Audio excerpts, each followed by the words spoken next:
나의 발을 암사슴 발 같게 하시며 나를 나의 높은 곳에 세우시도다. 시편 18편 33절의 이 말씀은 캄캄한 고난의 터널을 통과한 성도가 마침내 도달하게 될 영광스러운 승리의 정상을 보여주는 약속입니다. 여러분, 드라마나 영화를 볼 때 가장 짜릿하고 가슴 벅찬 순간이 언제입니까? 주인공이 온갖 역경과 시련을 이겨내고 마침내 악을 물리치며 승리하는 해피엔딩의 순간일 것입니다. 우리는 지난 2주간 시편 18편을 통해 다윗의 치열했던 인생 드라마를 함께 보았습니다. 죽음의 물살에 휩쓸려 허우적거리던 다윗, 눈앞에 높은 담벼락을 뛰어넘으며 전력 질주하던 다윗, 과연 그 파란만장한 인생의 끝은 어떠할까요? 오늘 우리는 그 대서사시의 결말을 확인하러 갑니다. 다윗은 더 이상 쫓기는 도망자가 아닙니다. 그는 이제 열방을 호령하는 왕이 되어 하나님이 세우신 가장 높은 곳에 우뚝 서 있습니다. 혼란한 세상 속 변치 않는 진리를 찾는 시간, 철학이 묻고 시편이 답하다의 다비드입니다. 오늘 시편 18편 마지막 3부 시간을 통해 여러분의 인생 드라마도 비록 지금은 과정 중에 있을지라도 결국은 승리와 찬양으로 끝날 것임을 확신하는 벅찬 감동의 시간이 되기를 바랍니다. 오늘 봉독할 말씀은 시편 18편 31절부터 마지막 50절까지입니다. 다윗은 하나님이 자신을 어떻게 강한 용사로 훈련시키셨는지, 그리고 어떻게 동굴 속에 숨어 지내던 자를 열방의 으뜸으로 역전시키셨는지를 장엄하게 노래합니다. 우리는 이 말씀을 통해 우리 인생에 찾아오는 고난이 결코 무의미한 고생이 아님을 깨닫게 될 것입니다. 특히 주의 온유함이 나를 크게 하셨나이다 라는 고백과 여호와는 살아계시니 라는 마지막 찬양은 우리 가슴을 뜨겁게 합니다. 한 절도 놓치지 않고 다윗의 승정아를 끝까지 함께 읽겠습니다. 여호와 외에 누가 하나님이며 우리 하나님 외에 누가 반석이냐? 이 하나님이 힘으로 나에게 띠띠우시며 내 길을 완전하게 하시며 나의 발을 암사슴 발 같게 하시며 나를 나의 높은 곳에 세우시도다. 내 손을 가르쳐 싸우게 하시니 내 팔이 놋활을 당기도다. 또 주께서 주의 구원하는 방패를 내게 주시며 주의 오른손이 나를 붙들고 주의 온유함이 나를 크게 하셨나이다. 내 걸음을 넓게 하셨고 나를 실족하지 않게 하셨나이다. 내가 내 원수를 뒤쫓아가리니 그들이 망하기 전에는 돌아서지 아니하리이다. 내가 그들을 쳐서 능히 일어나지 못하게 하리니 그들이 내 발 아래에 엎드러지리이다. 주께서 나를 전쟁하게 하려고 능력으로 내게 띠띠우사 일어나 나를 치는 자들이 나에게 굴복하게 하셨나이다.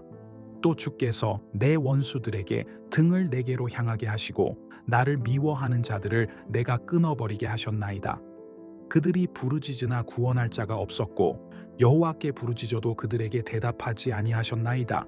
내가 그들을 바람 앞에 티끌같이 부서뜨리고 거리에 진흙같이 쏟아버렸나이다. 주께서 나를 백성의 다툼에서 건지시고 여러 민족의 으뜸으로 삼으셨으니 내가 알지 못하는 백성이 나를 섬기리이다. 그들이 내 소문을 들은 즉시로 내게 청종하며 이방인들이 내게 복종하리로다. 이방 자손들이 쇠잔하여 그 견고한 곳에서 떨며 나오리로다. 여호와는 살아계시니 나의 반석을 찬송하며 내 구원의 하나님을 높일지로다. 이 하나님이 나를 위하여 보복해 주시고 민족들이 내게 복종하게 해 주시도다. 주께서 나를 내 원수들에게서 구조하시니이다. 주께서 나를 대적하는 자들의 위에 나를 높이 드시고 나를 포악한 자에게서 건지시나이다. 이러므로 여호와여, 내가 이방 나라들 중에서 주께 감사하며 주의 이름을 찬송하리이다. 여호와께서 그 왕에게 큰 구원을 주시며 기름 부음 받은 자에게 인자를 베푸시며 영원토록 다윗과 그 후손에게로다. 아멘. 시편 18편의 피날레는 참으로 웅장합니다. 일부에서 물에 빠져 살려달라고 외치던 그 연약한 다윗은 온데간데 없고 이제는 원수들을 제압하고 민족들을 호령하는 강력한 왕의 모습으로 서 있습니다. 도대체 무엇이 그를 이렇게 변화시켰을까요? 그 비밀이 바로 34절에 나옵니다. 내 손을 가르쳐 싸우게 하시니 내 팔이 놋활을 당기도다. 하나님은 다윗을 과잉 보호하지 않으셨습니다. 만약 하나님이 다윗을 편하게만 키우셨다면 그는 사울을 피해 도망 다니는 동안 아무것도 배우지 못했을 것입니다. 대신 하나님은 그를 훈련시키셨습니다.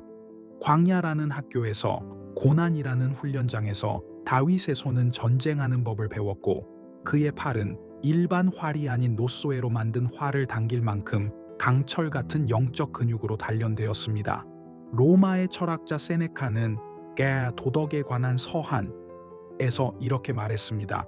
불은 금을 시험하고 역경은 강한 사람을 시험한다. 신은 자신이 사랑하는 사람을 단련시키고 시험하고 훈련시킨다. 참으로 깊은 통찰입니다. 부모가 자식을 사랑하면 자식이 스스로 걸을 수 있도록 손을 놓기도 하고 어려운 문제를 스스로 풀게도 합니다. 하나님도 마찬가지입니다. 다윗이 겪은 10년의 도망 생활은 하나님께 버림받은 시간이 아니었습니다. 하나님이 그를 이스라엘의 왕으로 만들기 위한 필수적인 왕의 수업 시간이었습니다. 여러분, 지금 삶이 너무 고달프십니까? 왜 나에게만 이런 시련이 오나 원망스러우십니까? 시각을 바꾸십시오. 하나님이 여러분을 미워해서 고생시키는 것이 아닙니다. 여러분을 장차 크게 쓰시기 위해 강한 용사로 훈련하고 계신 것입니다. 지금 여러분은 영적인 노화를 당길 수 있는 거인으로 자라나고 있습니다. 그 훈련의 결과가 무엇입니까? 33절입니다. 나의 발을 암사슴 발 같게 하시며 나를 나의 높은 곳에 세우시도다. 여기서 암사슴은 험한 바위 산을 거침없이 뛰어다니는 날렵함과 균형 감각을 상징합니다. 그리고 높은 곳은 적들이 감히 침범할 수 없는 안전한 요새이자 세상을 내려다보는 승리의 자리를 의미합니다. 우리는 종종 이렇게 기도합니다. 하나님, 이 험한 바위길을 없애주시고 평탄한 아스팔트 길을 주옵소서. 하지만 하나님의 응답은 다를 때가 많습니다. 길을 평탄하게 만드는 대신 우리의 발을 암사슴의 발로 만들어 주십니다. 환경이 바뀌지 않아도 내 다리에 힘이 생기면 그곳은 더 이상 험지가 아닙니다. 오히려 춤추듯 뛰어다닐 수 있는 놀이터가 됩니다. 하나님은 여러분을 추락하는 자가 아니라 어떤 환경에서도 높은 곳을 다니는 자로 세우실 것입니다. 이어지는 35절은 제가 개인적으로 가장 사랑하고 또 많은 신학자가 감탄하는 구절입니다. 주의 온유함이 나를 크게 하셨나이다. 참으로 역설적이고 신비로운 고백입니다. 보통 사람을 크게 만드는 것은 야망이나 도끼 혹은 강력한 카리스마나 스펙이라고 생각합니다. 그런데 다윗은 자신을 위대하게 만든 것이 하나님의 온유함이라고 말합니다. 여기서 온유함은 히브리어로 아나인데 이는 몸을 굽히다, 자신을 낮추다라는 뜻을 포함합니다.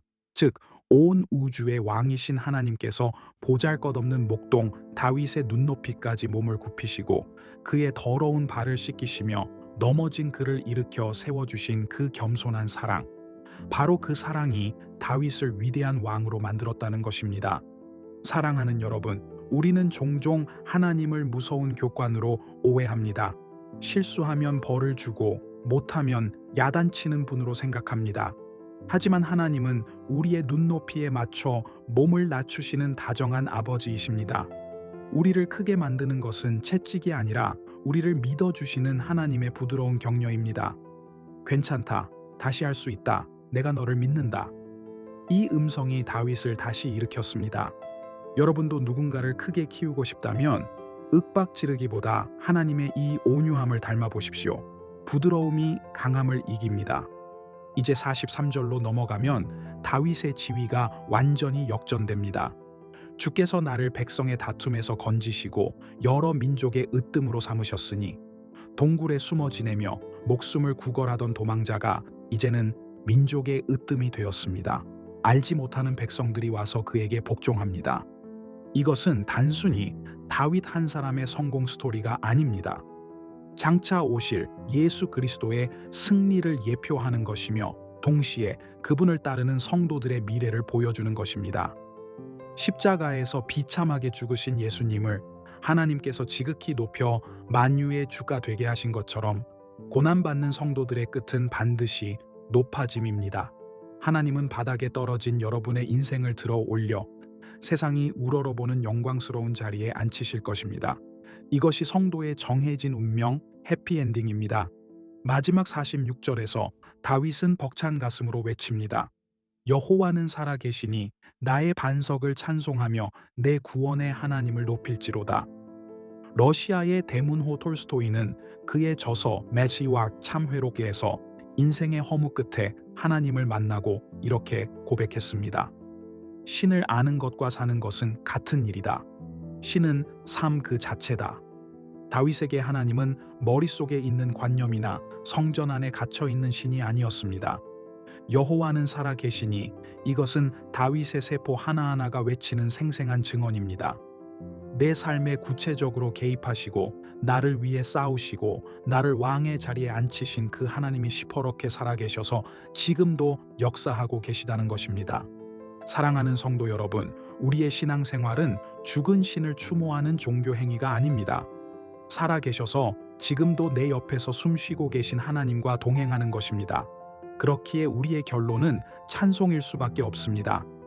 50절을 보십시오. 여호와께서 그 왕에게 큰 구원을 주시며 기름 부음 받은 자에게 인자를 베푸시며 영원토록 다윗과 그 후손에게로다. 다윗의 찬양은 자기 대에서 끝나지 않습니다. 영원토록 그리고 그 후손에게로 이어집니다. 다윗이 받은 축복은 예수 그리스도를 통해 오늘 우리에게까지 흘러왔습니다. 우리는 영적 다윗입니다. 하나님은 여러분을 이 세상의 엑스트라가 아니라 주인공으로 부르셨습니다. 지금은 훈련의 과정일 수 있습니다. 놋화를 당기기 위해 근육이 찢어지는 아픔을 겪을 수도 있습니다. 그러나 기억하십시오.